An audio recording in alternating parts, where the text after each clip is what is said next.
Happy Saturday morning, friends. Good morning. I'm Mark Holmes, and this is Cowboy Joe Boo, and you are watching Don't Sleep on the Dallas Cowboys, because you literally can't sleep on the Dallas Cowboys. Wow. What a live stream last night. Shout out to everybody who came in on the channel. That was incredible to have Vosh, Law Nation, DMV Blue all up here together. Got a few things to work out, to tweak and everything else, but that was a great discussion. We went on for almost 2 full hours, and we had so many of you guys in here. We took some of your calls. I still got to figure out why the sound is not that loud. I can't seem to turn it up enough with the cell phone. I'm going to do some work on that and try and figure that out, because it's great getting your calls in here and getting your guys' perspective on things and stuff. But this thing is growing like crazy, and it's all because of you guys. Well, this is, as I say, the Don't Sleep on the Dallas Cowboys report, because you cannot sleep on the Dallas Cowboys, because news always happens. It seems late in the day, late in the evening, in the middle of the night, hell, early in the morning. So you want to make sure you're caught up, because, hell, we're America's team. Everybody follows along. We've got the whole Dez Bryant situation, and there's a lot of people that are mad. A lot of people that are saying they're tearing up their Dallas Cowboys fan cards, that they are no longer a fan, that they're going to follow Dez Bryant and support him where he goes. Well, if that is your only goal, then your football watching days will only be a few years long. Because what you have to understand is, I've been here many, many times before. I've seen the Hall of Famers and the greats leave, retire, get cut. It's the nature of the beast when you're an NFL player. The careers are always too short. The players that we love, we just don't get to see them enough.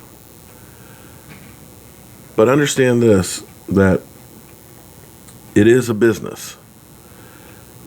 And everything counts. And money is the bottom line. And unfortunately, when you get to that big contract, it's generally speaking when production goes down. You're getting a big contract, but knowing that 2 years from then, 3 years from now, you're not going to be that same guy that signed that contract. Very rarely do you see people get a big contract and fulfill it and walk away at the end of it. It's part of the natural process. The Dallas Cowboys, to me, handled it the wrong way. They should have taken care of this sooner. But Dez Bryant's people should have also seen the writing on the wall, and they should have done something kind of like Orlando Scandrick and forced the Cowboys' hand. When you kept hearing about, we're going to sit down and talk, okay, well then, hey, well then let's sit down and talk. Don't tell me we're going to put it off for this week or that. No, you want to talk? Let's talk. We can Skype. I can come by the Star, whatever. We can get together and deal with this situation. But understand, I've seen Tony Dorsett traded to the Denver Broncos. I've seen Emmitt Smith get the rushing record and be cut to go to Arizona. I've seen DeMarcus Ware cut with a $16 million contract and go to Denver. I've seen DeMarco Murray lowballed after being NFL rushing champ to go to Philadelphia. We've seen this, and it's part of the progression. But what you have to understand, what it's all about is the star that's on the helmet, the team. It's about the Dallas Cowboys. Players are going to come and go. Coaches are going to come and go. Owners will come and go. But that star is always there, consistent. I wish Dez Bryant the best of luck. Dez Bryant definitely is not taking it well. What's apparent is you've got a lot of players that want Dez Bryant to come there. The Honey Badger, come on with me, man. You got Odell, come on with me to New York. You know, you got EDP saying, come on with me to Philadelphia. Josh Norman, come on with me to Washington. So where he ends up, who knows? Who knows? But at this point, he's no longer a Dallas Cowboy. And we're going to focus in on who's going to be here and how we get this team to a Super Bowl. But one thing that's interesting that somehow just gets thrown in the wash. A few weeks back, I had gotten a tip that was the Cowboys were talking with Seattle. And we all know that the Cowboys were talking with Seattle. And they said that they're trying to work on a deal, and they offered Orlando Scandrick to them for Earl Thomas. We all know that Seattle wants a number one for Earl Thomas. Even Mike Fisher admits that they were talking. And when Mike Fisher said that there's nothing to it, threw me under the bus. All this hate, all these people that said, you're just a clickbaiter, you're not, this, that, and the other. People went out on rants and videos and said that I'm a liar.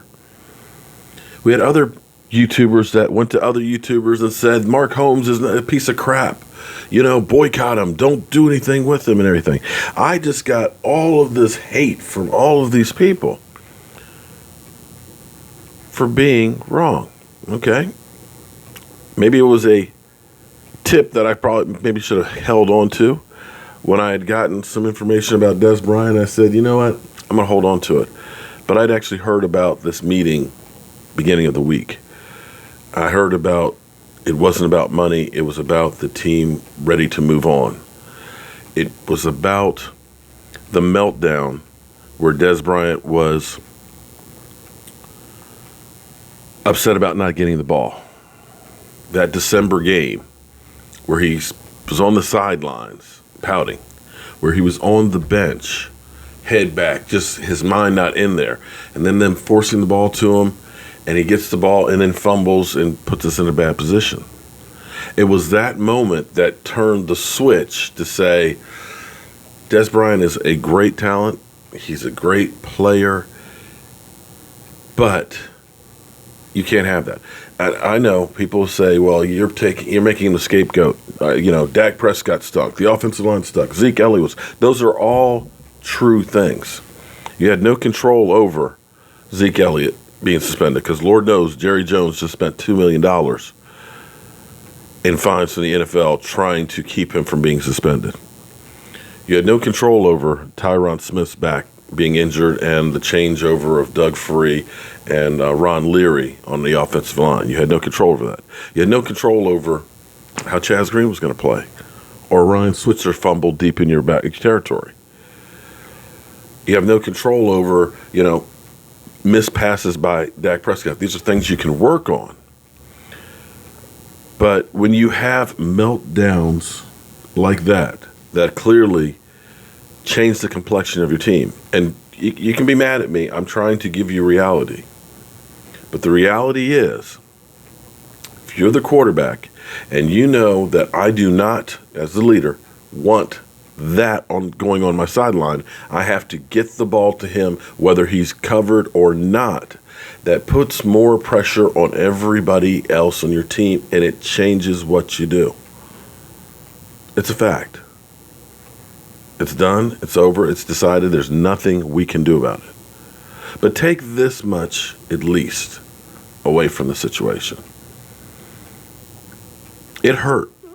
Seriously, it hurt. I got a picture of me, DeMarcus Ware over there, seeing DeMarcus Ware cut loose from the team. That team, that defense that was 32nd in the NFL. We also didn't re-sign Jason Hatcher, who was coming off an 11-sack year. And Sean Lee got hurt the first day of OTAs. But that defense got better the following year and went to 19th. Sometimes you have addition by subtraction. Tony Romo got hurt in 2016. Nobody thought the Dallas Cowboys team was going to do jack, especially coming off of a season where you had 3 quarterbacks that played 11 games and won 1. 12 games and won 1. But all of a sudden, boom. Don't condemn this team yet. Give them a chance. We haven't even gotten to the first OTA. This team is going to do good things next year. It's the natural cycle of the NFL. You have an up year and a down year. Well, our down year wasn't that down. We were 9-7. We get a few guys that are quality backups. We keep Zeke Elliott on the field. We get a little better play calling. Easily you win a couple of more games and you're in the playoffs. And then, who knows?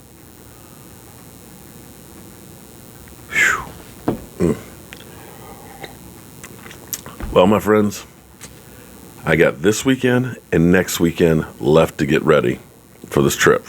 I got a lot to do in the next week and a half. But I got to tell you, I cannot wait to be behind the table with Vosh, Law Nation, Shango Skyping in, E2 Blue, and DMV Dallas Cowboys all sitting there together, and Ari Timken from Phantom. Woo! Watching the draft in real time in Dallas. I'm Mark Holmes. This is Cowboy Joe Boo. Oh, and one other thing, too. Next Friday, we're going to do the drawing for the Dak Prescott autograph authenticated by Emmett Smith's company, Joe Boo t-shirt. To get in on that one's a special one because it's hard to get that one. You got to go to my donation page on, if you go to my website, Cowboy Joe Boo, at the bottom, there's a donation button. Or if you go to the top corner of my home screen here on YouTube, click on that.